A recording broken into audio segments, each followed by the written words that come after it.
Welcome to the Uncut Thread. It's a chat series exploring the world of quilting through conversation and special guests. And each week we examine the ideas, traditions and creative practices that shape quilting both as craft and as art. My name is Cheryl Hills, and I will be your host for today. You know, we love talking about fabric and techniques and patterns and tools and trends and all things that make us want to say, I need that. So our topic today is the artisan's wish list, investing in a sustainable fiber future. And I have with me today two fantastic fiber artists who are going to help us explore this topic. I'd like to introduce my first guest today, which is Miss Terry Green. Terry, can you introduce yourself to the audience? Yes. Well, first of all, Cheryl, thanks for inviting me to join you today. Terry Green. I live in Fairfield, California, which is part of Northern California, part of the Bay Area.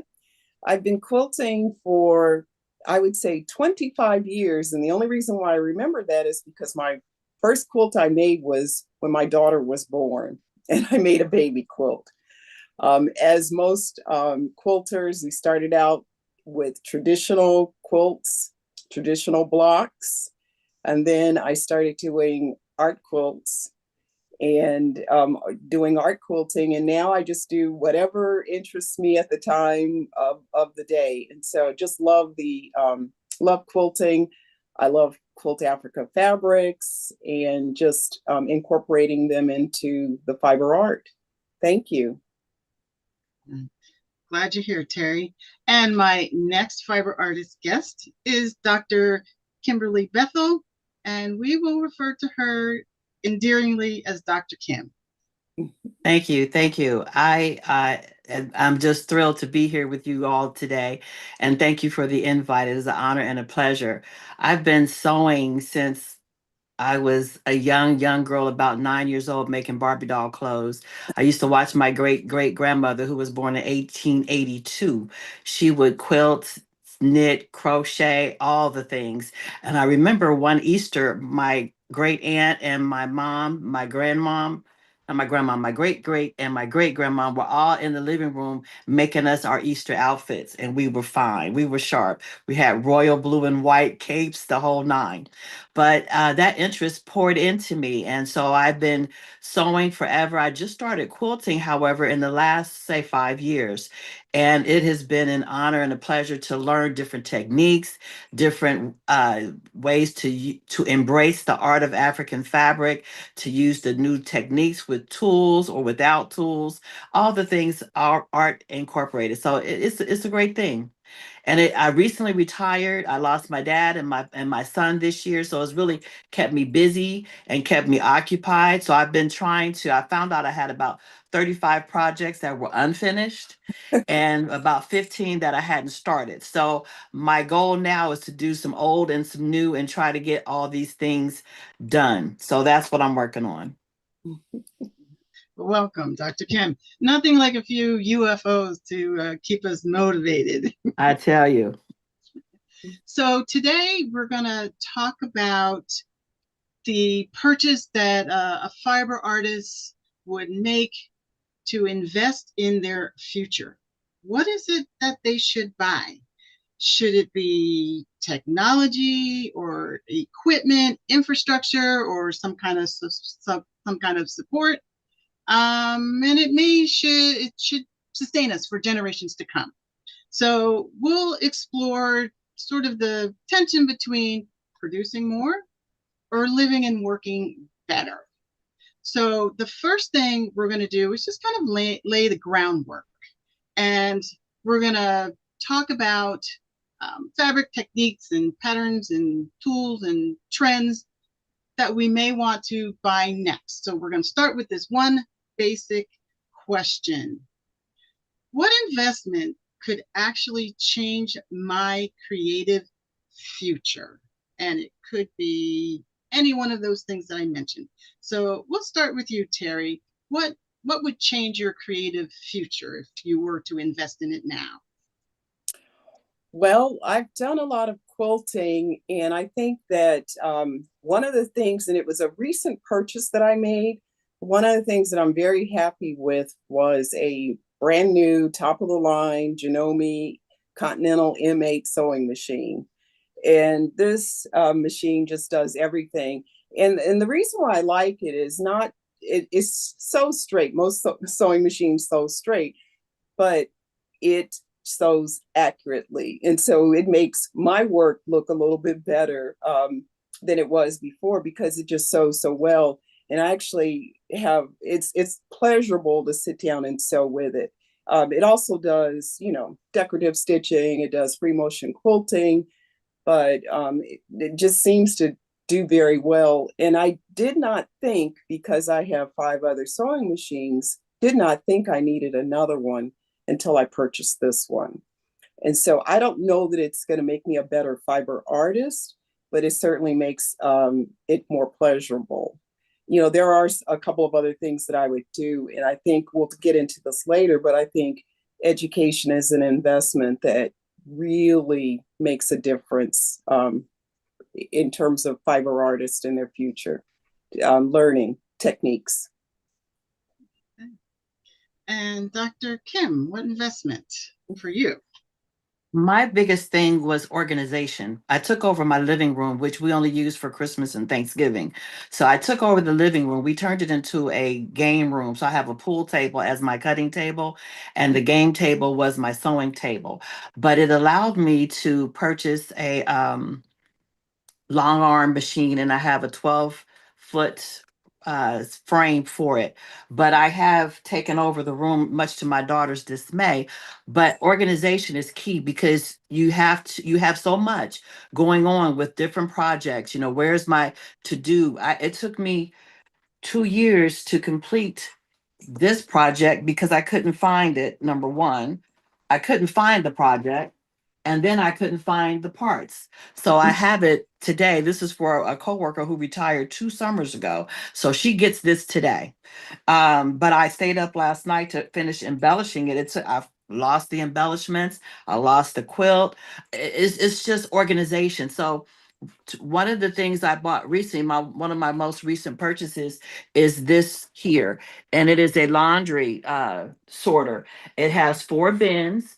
I used this one for old batting, this one for light colors, and I just plop them in here. And then this one is for dark colors. That should have went in this bin. And then this last one is for bigger pieces. So when I get bored, in each one of these are smaller bags. So all the yellows are together, the oranges are together, the reds, the blues, green. Everyone has its own Ziploc bag. On top, it has a shelf, and that shelf allows me to use a mini cutting board and my serger. So I have a station here where I have my sewing machine here, my ironing when I'm doing my blocks, my sergers for my pieces, and I have everything within the arm's reach. I have a bigger ironing board and ironing station over there. I have my long arm machine over there. There she is. I call her the beast. And there's my ironing station over there. So organization is key. Um, the simplest tool that I have that is worth gold to me is this one right here. This is an electric eyebrow shaver. So you keep your eyebrows together. What do I do with this? This is the seam ripper. So it doesn't tear your fabric, which is amazing. You use your regular ripper to start sorting into the area, and then you lay this in the cut and you just glide through, and it cuts all your mistakes, and it doesn't cut your fabric. So this right here, about $6, $7 on Amazon, must have in your toolbox. Cheryl, if I could add Sure. that it is so true that organization is important because I just have a room that I quilt in. Well, there are other spaces that I'm taking over, but I have a room, and my room has my sewing machine. It has my sit down long arm machine, But what I found over the years that worked for me for organization of fabric um, were drawers, dresser drawers that you put clothes in. And so what I have done, I've got one, two, and then three in my closet. But each one of the drawers is organized either by color or it's African fabrics, and everything is folded up in those drawers. And so if I am looking for something or shopping for fabric in my own stash, I can just go to the drawer and pull it out. I also keep tools, my cutters and my rotary cutter, my rulers, all those different things in the drawer. And so for me, each and every time I try to start a project, I try to kind of make things a little bit more organized, not so messy. So as Dr. Kim said, you could find it, because that does happen that we start working on a project, set it aside, and then you can't find it anymore. But everything that I need is basically in this room, and it's tucked away nicely in a drawer. And the dressers that I have all, my sewing machines are on top of it, my embroidery machine, my, die cutter. So it's all organized that way. Great. I going along with both of you, Dr. Kim, I have an air hockey table in the basement where I reside, and that is my cutting table, most definitely. And Terry, behind me is a dresser that I had when I was a little girl, and it has all my fabric in it. So great organizational techniques. I love it. Yeah. And I got lucky because we have a hallway area, and I have a cutting table that sits in there, and it fits my 24 by 36 mat on it. So I'm actually kind of lucky because I don't have to put it away when I'm when I need to cut something. It just stays there. So yeah, those things help. That's wonderful. So we've talked about some of the things that we have and tools that we use and things that make our practice easier and more convenient. I'm going to pose this to you, and I'm going to pose it to the chat. If money were no object, what would be the next major investment that you made to support and sustain your practice as a fiber artist? Okay. Let's start with Dr. Kim. That would be easy for me. I've been a singer sewing person since I was knee high to a toad. I have the old one with the foot treadles from my great grandmother, and I was gifted another one with the treadle. I have them everywhere all over the house. I'm currently on a Hooksvarna Viking, which was given to me by my aunt. But my thing, what I would do would be the most up to date, top of the line, did everything I needed to do sewing machine. And that's going to vary for different people, because for quilters, it might be one thing. For sewers, it might be another. But whatever floats your boat, I would get a top of the line sewing machine. Mind you, it's already outdated by the time you purchase it. They've on to the next. So you don't want to go halfway. You want to, just like a computer or a cell phone, get the best that you can afford to get. And if not, that's okay too. Make do with what you have. Just like if you don't have a serger, hopefully your machine does zigzag. So you have to make do with what you have, not get stressed out about it, and not think that, oh, I don't have this, I don't have that, I need this, because sometimes what you have is enough. What you have may be enough. And these new gadgets that come out, they come out. And if you go start chasing down that rabbit hole where you're chasing the newest gadget, the top of the line, you don't want to do that. So sit back, make an assessment, write down what you need for yourself. For me, it's a new sewing machine, the top of the line, the with the extended board so I could get my quilts through there, and a bigger neck, all those things for my workstation. I would want one that would perhaps maybe do a little embroidery as well, and a combination, because I'm not going to go way deep into embroidery. That's not in my mindset at this point in time, but that would be what I would go for. Make it personal for you. And Terry. Well, I I have that sewing machine. So Mhm. I am so happy that and it was an investment, okay? And I got a great deal, but it does everything. It has the throat space, it has, the stitching, it has a stitch regulator built in, so I could do my free motion quilting. So I'm there, and I think I have all the tools that I need. So, I thought about this question, and this is an interesting one. I would, if money were no object and it was possible, I would try to take a class, and I'll tell you who it's with.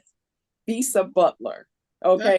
I would, if money were no object and she was available, I would take a class with Bisa Butler, one-on-one, personalized session, just so I could see, feel, understand her technique for doing portraits. That would be my dream. And, even if I could just spend a day with her, that would be the thing that I would do as an investment, because I love fiber art. I love doing art quilts. I love all of that. But I think there's still a lot to learn. And she would be the person that I would love to spend time with. So I think that's a great idea. And I don't know if you have had an opportunity, but I encourage you and anyone in the audience to see her work in person. In person, I did. Because pictures don't do it justice. You don't see the intricacy of her quilting. She went to Howard as a painting major and got into the fiber with the quilting, and they were not going to pass her until one of her professors convinced the other professors that what she was doing was still art and using color, and they gave her a pass on that. But great idea. I think that's a wonderful way to invest in sustaining your artistic endeavors. I think for me, although it's not cost prohibitive, but it would be an industrial straight stitch heavy duty machine that I could just zip away and do a lot of things. And I saw it in the chat. Somebody else said that they definitely would purchase an industrial machine. I think that would be my next purchase. We also have in the chat a lot of long arms, sit down and stand up. That is a big investment, and I was blessed enough to be able to make that investment a couple years ago for myself. So I can definitely see why that would be important for someone to invest in their career. Mm-hmm. So we've talked a little bit about what we would invest in, what we have, what helps us along the way. Let's start to build a wish list of things that would help sustain us and help us build a legacy that we could pass on to somebody else. When it comes to a machine, just a regular sewing machine, what would you wish? I know, Terry, you've got the perfect domestic machine, and Dr. Kim, you're looking for that best machine. Is there any other machine, serger or cover stitch or anything else that would help you do a little more with what you've got? I was thinking about, I said I wasn't, but I was thinking about embroidery machine. And I had to ask myself, why? Was it to label my quilts? Yes. Was it to personalize my quilts? Yes. Was it for commercialism so I could print for others? Not so much. So that kind of limited me to what I wanted to invest in. So for me, I would kind of make my next purchase a machine. I saw it was, I think, a juke. I don't want to say the name, but it was one that it did the 5 different alphabet styles, and it did a lot of the larger decorative styles, and that would work for me. I forget the name of it, but I did write it down somewhere. But it was along that line of machines that were served multiple purposes. And that's why I say you have to be careful, because you can spend a lot of money and not do anything but waste your time, waste your money, because it's not what you need. So reassess what your long-term goals are. Are you going to make clothes for friends, family, fun? Are you going to go into commercialism where you want to sell your product? What do you want to do? Do you want to uh, be that woman? But you have to make it personal for you. And that's important to know what your goals are. Sure. And Terry, what do you, is there anything else that you would add on? No, I think I am believe that having a great sewing machine is probably one of the best investments you can make. And just as Dr. Kim says, you have to really think about what is it that you want to do, and then maybe go another step further. And so sometimes you just need a machine. Sometimes you just need a basic machine, because my original machine that I bought 25 years ago, I still have, and it still works. It serves its purpose. The only thing that it doesn't really do very well is free motion quilting, but I think that's more of me not knowing how to use it. But then, I have this other machine and I can free motion quilt on it just perfectly. So, I think it just depends on what you need and what you want. But I do believe that having a good sewing machine, I have a basic embroidery machine. It's great. But, there are some other things that I would buy as well. Like I have the AccuQuilt die system, the cutter. And that has saved me time, effort, energy, like nobody's business. They are the best. And I think that once you get one, and if you actually use it for cutting your quilts, cutting blocks and shapes, that's a great investment, especially if you're doing little tiny pieces or even big pieces. You absolutely need it. I did one quilt that has I counted them, 2,400 pieces in it. You'll see it in the slideshow you're going to do. And I would have never done it if I had not invested in an AccuQuilt die cutting system. So. Thank you. So we've all disclosed that between the three of us, we each have a long arm machine. So that can be a game changer, but it's also a significant investment. At what point do you think owning a long arm makes financial sense? Should it be considered for potential income, for quilting for other people, or just focus on what you want to do for your own satisfaction? Start with Dr. Kim. That's an interesting question, because I think first it starts with you. You have to do it because it's what you want to do. And then once you hone it, you get good at it. You figure out your kinks and you can make it work, then you can offer your services to other people. The problem I see with that is, people can be very picky with the design, the color, and all the things of the thread and all those things. So you have to have them buy into the project as much as you can to help pick out the design that they want, so that their satisfaction level is high when they receive the finished product. And then finding the time to do a fast turnaround. So you don't want to be sitting on their project for a month. You want to try to get it and get it done. And right now, do you have that time? With all the other projects, I'd mentioned I have like 35 unfinished and 15 that I haven't started. So I have like 50 projects sitting there looking at me like, So for me to want to do someone else's, not at this time. Not at this time, but I could see it as a potential moneymaker. And that's the thing that you have to realize, that, push comes to shove, you could shut all the other stuff down and go into that and just live your life and make your paper. Mm-hmm. Okay. And Terry?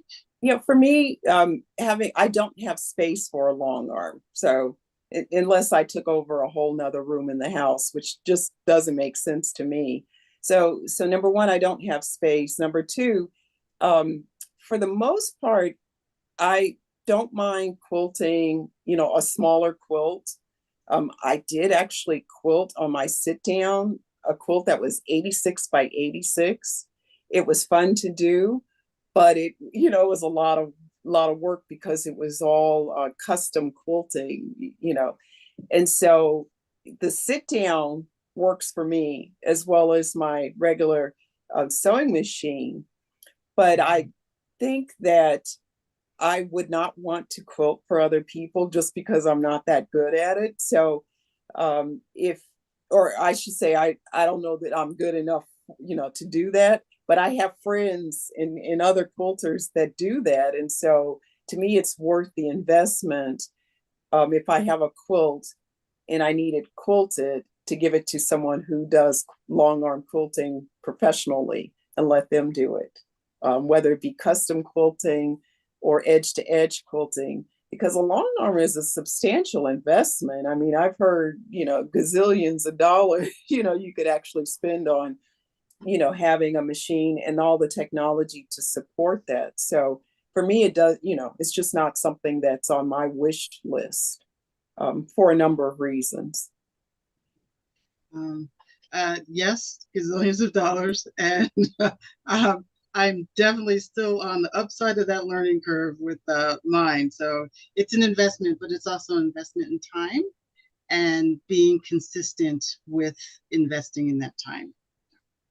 I want to go back just for 1 second to the chat and to somebody addressing Dr. Kim's maybe desire for an embroidery machine. And this person says that they have a 6-needle embroidery machine from a business that they used to have. And what happens is when you start to do it, they say, you get hooked. And then there's so many other ways that you can use it for your quilts and your quilting. So think about that if you're going to make that purchase. All right, we're going to talk about one other thing before we see Terry's quilts, and that is your quilting space or your sewing space, wherever you work. Do you want a dedicated studio, a room that's got all your fabric and everything right there? Or should you have it in lots of different places?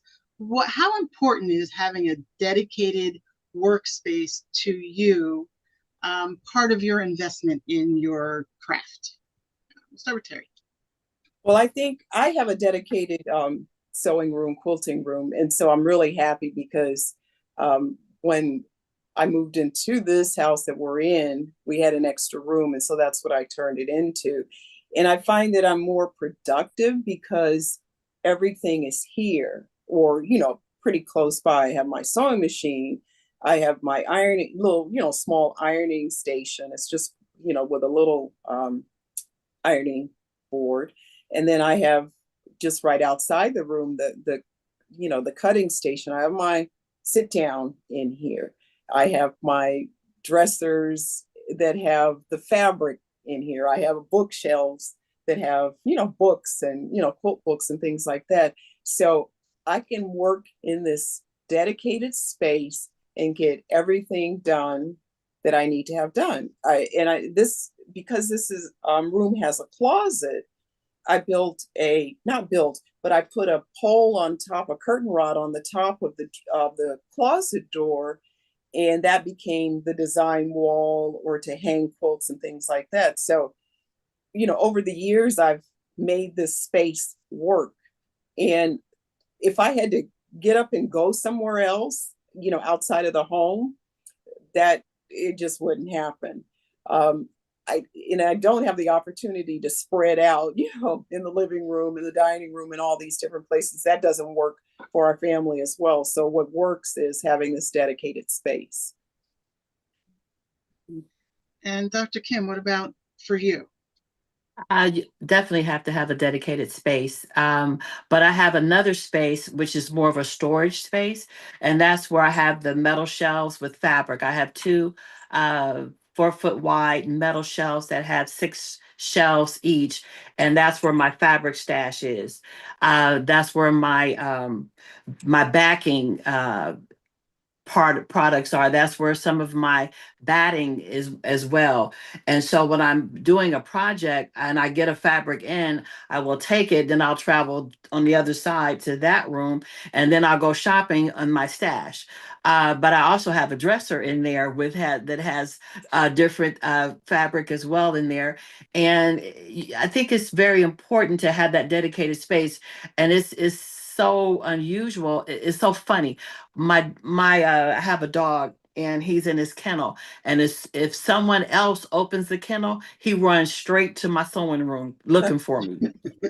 He best he by I'll be in the family room. He'll bypass me. He comes straight to the sewing room because that's where he knows I'm spending most of my time. So it's a dedicated area, and what I like about it is my mess. And sometimes when I go to clean it up, then I can't find anything because I've cleaned up. Before I knew where everything was. It looks like a mess to other people, but it's an organized mess to me. So as long as I have that space where nobody else is going to come in, I don't have to make room for somebody to do dishes or eat dinner or do some other activity. I have that space that is just mine. And being an only child, I guess that has something to do with it too. But it's very, very important for productivity because I could stop on this project, go run an errand if I need to, or go cook dinner or go to bed, and then come right back and pick up and keep going right where I left off, and it's undisturbed.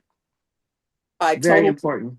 that being able to leave your project in place in a dedicated space, close the door Mm-hmm. you need to do, and then go and do another errand, but come back and you can start up again is so important. And if you Mm-hmm.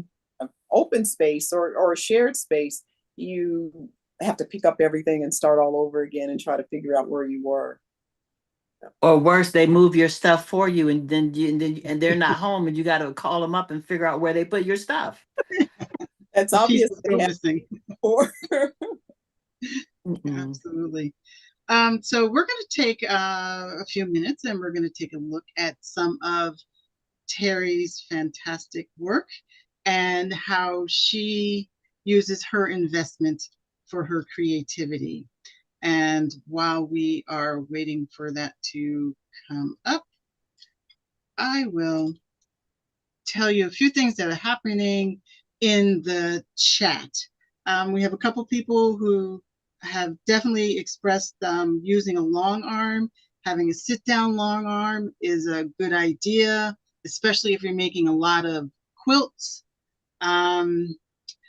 Bob says that having a dedicated workspace, a studio, has made all the difference in his ability to be creative and do work. And we also have a couple other people who have said that doing a lot of work in a given studio is important to them as well. So we're going to move on with Terry's first quilt. Oh no, that was not what was supposed to happen.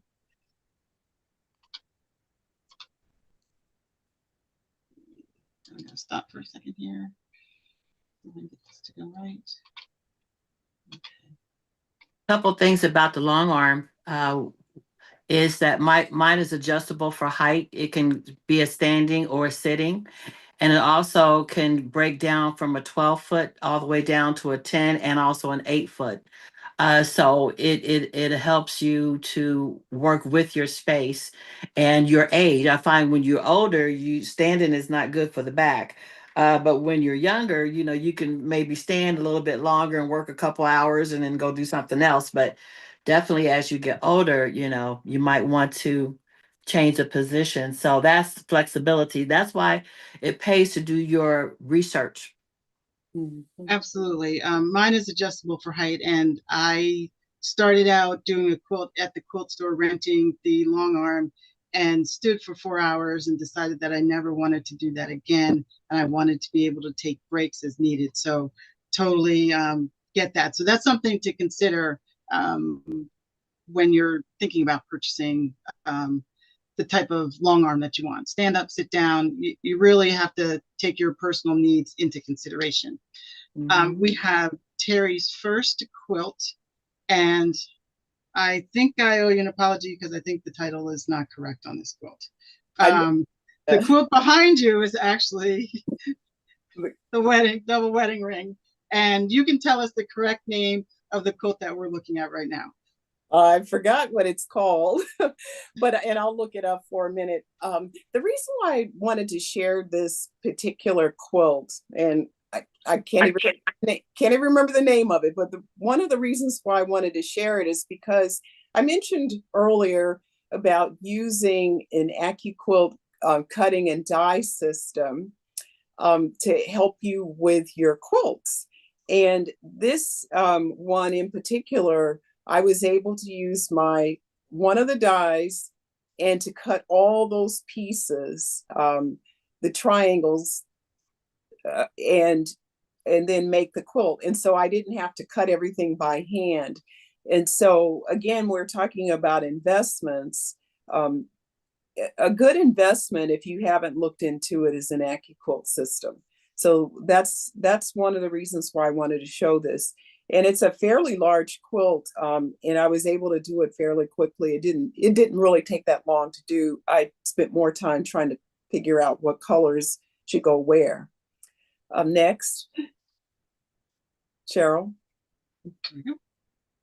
So this one is one of the art quilts, probably one of the more recent ones that I did. And again, one of the reasons why I wanted to show this was that investment in learning new techniques and doing some training. And so one of my quilting sisters, Deborah Salmon, taught a class with a group that I have. And it was really about appliquing and doing some more art quilts. And then the fun thing that we did was looking at different fabric and using it in unique ways.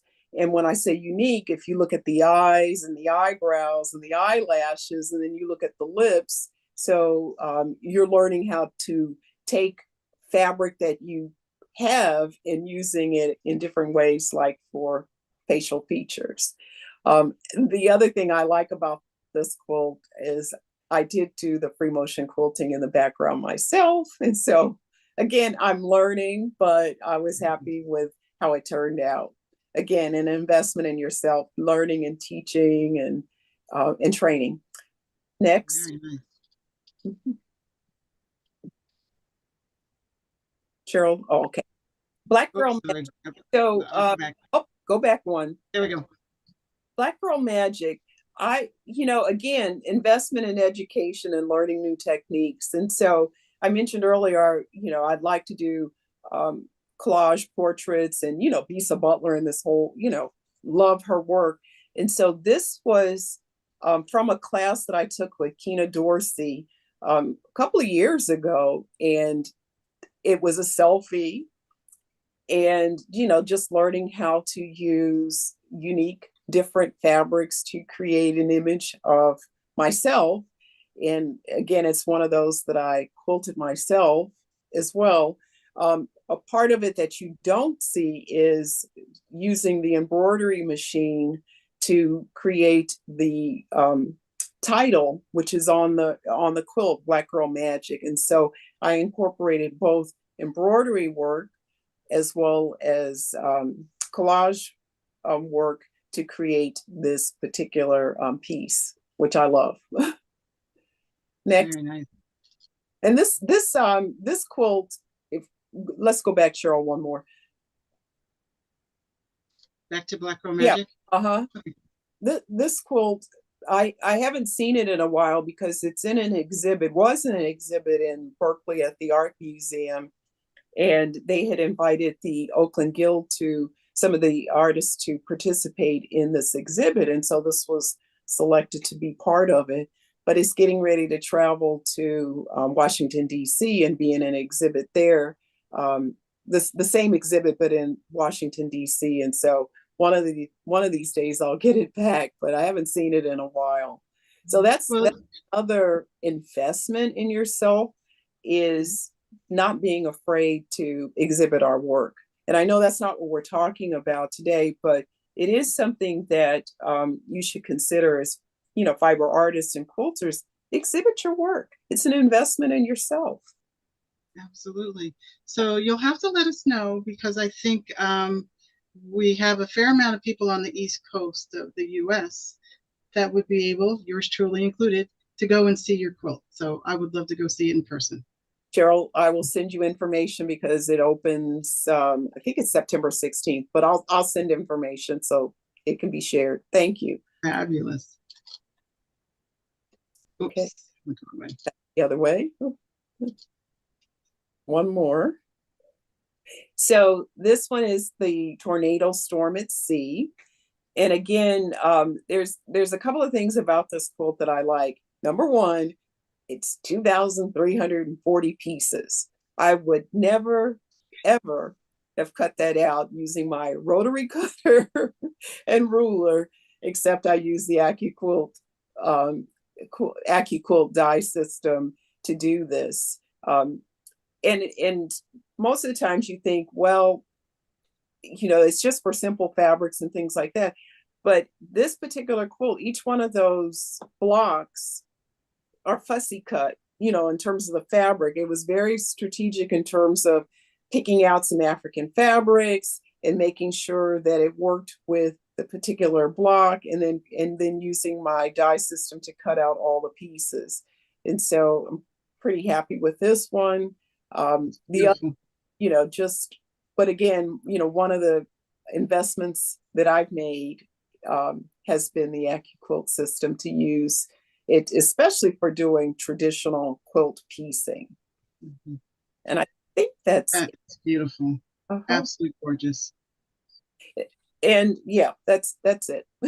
I think that quilt is absolutely gorgeous. And I actually have one mapped out that I was going to rotary cut. So I might give it, that another thought.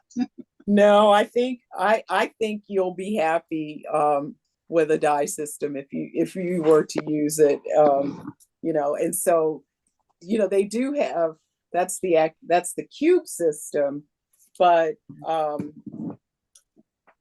the AccuQuilt, and again, we're talking about investments, but the AccuQuilt does have what they call block on boards. And so if you're looking to make a particular block or a log cabin, or they have hundreds, and it'll actually cut everything all at one time for you. So it saves you so much time, so you can spend more time designing and sewing and having fun rather than cutting, which can be. Okay. So that leads me to our next question before we get to Dr. Kim's work. Going beyond textiles, and Terry's talked about using her AccuQuilt cutting system, which has made that absolutely gorgeous quilt.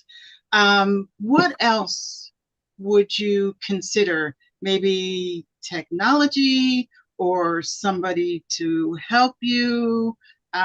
What else would you invest in that's not fabric, that's not a sewing machine, that might help you be more productive or creative, or fuel your creative soul in some way? Dr. Kim, what do you think? I could talk about one. Okay, go ahead. Just because I have it handy. A rotary cutter that is actually really good is this one by Creative Grids. I would have never, ever spent the money on this particular piece, except one of my friends, Deborah, I was using her rotary cutter and it cut the fabric like butter. And I was like, what is this? And so, because I'd always just used Fiskars or, something like that. And it was always falling apart. And I was always, just having problems. I got this, and it just cuts, six pieces of fabric like you would not believe. So I would highly recommend is to get a great rotary cutter, period. It makes a difference. after all these years, if I finally invested in one. It's always nice when those things work out. Dr. Kim, what would you invest in that's not a machine and not fabric, but something that fuels your creativity? Education Mm-hmm. and travel. Education is to learn what I don't know, to perfect what I do know, and to travel to different quilt shows, different places and different stores, and just go around the country, do the shop hop, and visit the museums. I have friends that visit art museums, but not a quilting travel group. So even something of that nature, just to see, just to open up my mind to understand the possibilities are vast, and not what I see in Ohio, but just outside in the world, because they're all over the world, not just in the U.S., but just to travel and see what other people are doing. That would be amazing. I And totally agree that going to quilt shows, especially some of the major ones that they have, even some smaller venues, it's just eye opening, and you're always wondering, oh, how did they do that? How did they do that? And a lot of the shows have classes as well, so you can see and do at the same time. I agree with you, Dr. Kim. Seeing it is just it's all worth it. Yes. absolutely. And in the vein of African fabric, Dr. Kim has traveled to Africa a few times Yes. and has experienced the continent and what the continent has to offer for quilt artists.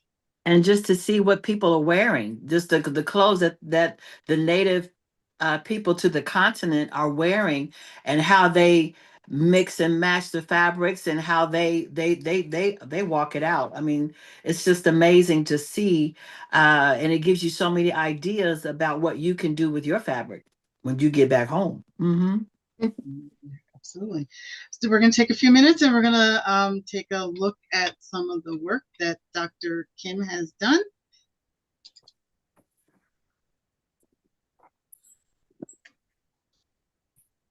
And I apologize. This is my faux cathedral window, but it's actually sideways. The top is the right border, and the symbols are kind of going this way.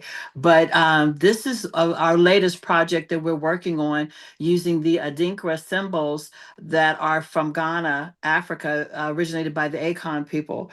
And it's just amazing to see what the symbolism means. And the one in the middle is thank you. No, that's upside down. Keep Upside going. down. Yeah. See that heart on when that heart on the right side, that heart has to go on the left side and be facing up. The comb has to be facing down. So turn it 2 more times and we'll get there. But anywho, the middle symbol is Jinyame, and that is accept God. And that to me was the center of all things, because without him, then what? Where would I be? But these symbols all mean different things, and they are just, that's it right there. That is perfect. And so thank you so much. But these symbols are all just so meaningful. And this is where I think I would like to embroider the names of the symbols on each block, so that you know at least what the names are, and the meaning you can go look up. So that's what I was thinking about in terms of using an embroidery machine. That's where one application that I would love. Yeah, these are just the blocks. The sashing is missing and the backing is missing. That's our next class. This is actually a class we did with Janet on wedges, all things wedges. And we made our table runner or wall hanging, and we made the placemats. Now, the placemats are the circles, and they're both the same. It's just one has the colorful side and the other one has the black and white side, and the matching the napkin holders. And I found a place setting that actually has the black and white and gold African design to it that really sets it off. But the next one is also a pillow that we did as well, and I didn't want a pillow in the dining room, so I made it for another room, and I used some of my favorite colors, which is orange and yellow, and the blue kind of crept in there, and I liked it. So that's my these are trying to finish up my UFO. So this was a UFO that we had started a while ago, and I was like, okay, let's get this done. So I still have 2 buttons that go on that table runner, but otherwise it's done. Mhm. So And I will then also let you know that Dr. Kim is also a garment sewer and makes yes. beautiful clothing out of African fabric. Yes, this is the Maya dress. And this is one I reverted to my stash because the fabric that they sent, the top would have been directional and it would have been going sideways. So I walked back to my stash and took the bottom and found my grandson. It was his second pick. He said that one right there and it matched perfectly. I was like, look at you. You got a good eye. So he's all of 10 years old and he helped pick out that fabric. But that is the Maya dress, which when my daughter, whose name is Maya, saw it, she's like, "Oh, that's for me." No, I bought her a sewing machine. She has not used it yet. Okay. So the next one is that's the Oprah set, and this was a fabric that, if you look on the right side, is the pants to have the border at the top and the border at the bottom. That's the whole width of fabric, which I thought was amazing. So then I had to take the border and put it in other places. So that's why you see it around the top and also around the sleeve. And that, if you take it, it's ruffled 1, 2 layers. And I'm going to add a third layer to that and make it into a dress. And it'll be fantastic. Now it gets a little full. So some people also made ties to go around the waist to cinch it in a little bit, but it's very, very, very easy pattern to make, but very, very, very comfortable. Hmm. Beautiful. And Gorgeous. that one up there has a side zipper on the pants. And I didn't know how to work my foot, so you could see a little bit of the zipper there, but it's supposed to be an invisible zipper, but I didn't have the right foot for this machine. So I've since corrected that. Beautiful work. The audience is loving it. Thank Um, you. Gorgeous. so before we totally wrap up, I do have another question for both of you ladies. Um, let's talk about quality of life, or more work or better life. So we're going to take this question. Should we invest to increase our volume, the output that we have of our projects, or should we invest to improve our quality of life? And those two things aren't the same. So imagine if you had two artists. Artist A invests in equipment that allows them to make twice as many quilts. And artist B invests in equipment and infrastructure that allows them to make the same number of quilts, but with less physical strain, less stress, and more enjoyment. Which artist made the better investment in your opinion? Terry, we'll start with you. I think it has to be the quality of life and enjoyment, because now, after 25 years of quilting, now I only make what I want to make. I only make things that excite me. And I try to learn something new from everything that I make, whether it's, using fabric a little bit differently, using colors that I don't normally use, or, sewing a different type of block that I don't traditionally do. So for me now, it's all about enjoyment. Yes, sometimes there are obligations to do, but I now just have fun quilting, and I do what I want to do for pure enjoyment. And Dr. Kim, which one of I those absolutely, places? totally agree. I don't want a job. I retired from that. I want an adventure. So for me, quilting is my happy space. It's where I find my pleasure. It's where I find my peace. It's my escape. It's my everything. So that to me is worth everything, because if you think about it, if you do it for the productivity of it, that's a job. And if you do it for that, you're going to burn out and you don't have joy. you don't have joy. At this age in life, this chapter in life, it's about joy. It's about doing what I want, when I want, because I don't have to punch a clock and be anywhere at a certain time. And that's what it is for me at this point in life. It's finally having the opportunity to do what I want when I want. Mhm.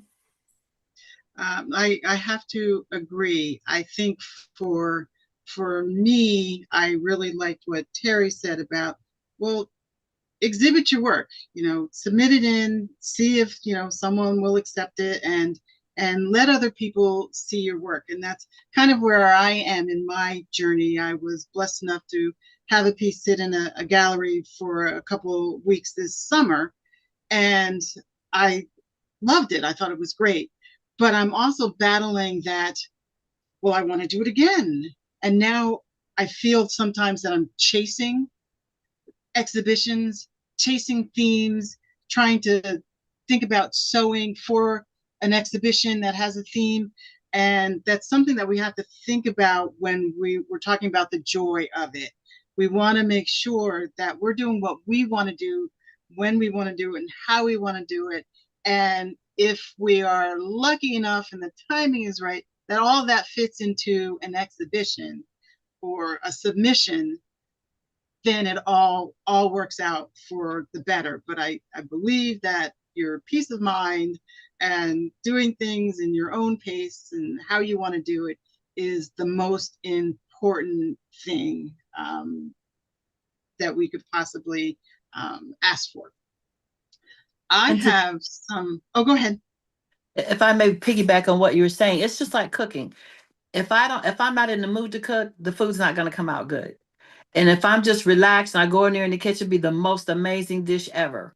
So the same with quilting. You have the same exact thing there. If you're rushing it, the love is not going to show. But when you take your time and you figure it out and you manipulate it, you twist it and you turn it, you come back to it and you do it the way you want to on your own time, it's going to show. And when it shows, then it's going to get noticed. And that's when it's going to go and be a winner at the exhibit. So when you're forcing it and you're doing it on productivity and you're chasing a dream, not so much. But when you're doing it from within, from your heart, that to me is what shows in the work. Mhm. Right. So we've been spending this time talking about our own creative futures and what it would mean to invest in our creative journeys. What would it mean to invest in the next generation for you? You've built your studio, you have excellent equipment, you've got your body of work. What happens next? What would you do to make what you've done become part of a legacy, something that you could hand off to your next generation? Would it be the equipment, the space, the patterns, your knowledge, your relationships? What would you do to sustain the next generation? Mhm. I have two daughters that are 30, 31, and to employ them into this line of work or to get them interested, it's all about the design. It's about the urban wear, the modern wear, more so the fabric and the ideas. I made my kimono, and my daughter was like, "Oh, is that for me?" I said, "No, that's red and black. I'll give you the her color's blue, so I said I'll make you a blue one." But it has to be something that draws them into it, and it has to be something that they have time for. A lot of it right now, with them being parents or chasing their academic dream as well as working, they may not have the same amount of time commitment. I try to employ them earlier into it and draw them in when the crocheting and the knitting. It didn't work so well, but I have other family members that are interested. So I think that, fostering them and mentoring them and keep being there for them and fortifying them and showing them different ways, passing on that knowledge, passing on the use of equipment, all that kind of works together. And when they see you excel, when they see you do things that they didn't even imagine, it blows their mind and they're like, "Oh, Oh, so that's what she's in there doing at 3 o'clock in the morning. She's in there creating. And then they see that and that excites them and gets their interest. Mhm. Yeah, if I might add, it's interesting about trying to pass on a legacy to, your kids, or because sometimes they may not be interested just yet. And maybe they might be interested after you're gone, and they go in that closet and they see all these quilts and they say, "Oh my God, I remember when she did this, and I remember when she was making that." Um, in terms of my legacy, what I enjoy doing is sharing quilting techniques and quilting with other people, and that community of quilters. And so back in 2018, I started a group of traditional quilters to teach them how to do art quilting. And so we get together once a month, and most of the ladies are learning a new technique for the first time, and learning how to do something. And so to me, that would probably be my legacy. Is there'll probably be somebody who says, "Oh yeah, Terry taught me how to do that," or "Terry showed me how to make that," or I remember when we started talking about doing a certain technique. And so it brings joy to me seeing people learn something, or get something for the first time, and then take it on and do their thing with, sometimes better, most of the time better, but uniquely them, um, based on a technique that I've shared with them. Well, thank you so much. And just going to take a moment to wrap up our session today. Fantastic conversation, beautiful works. We talked about machines and studios and technology and infrastructure, our productivity, our quality of life, and we finished off with our legacy.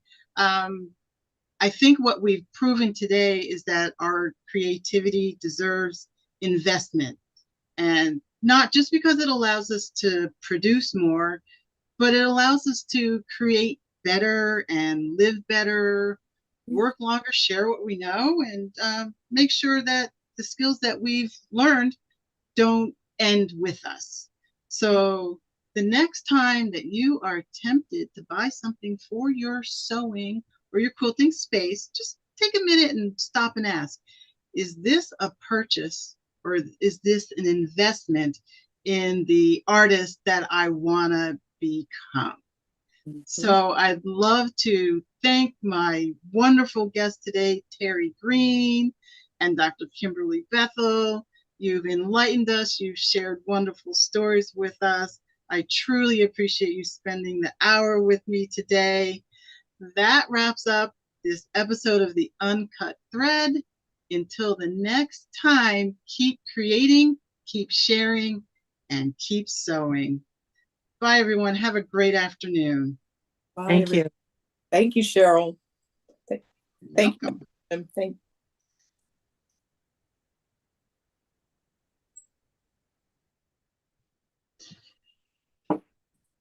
All right, we're all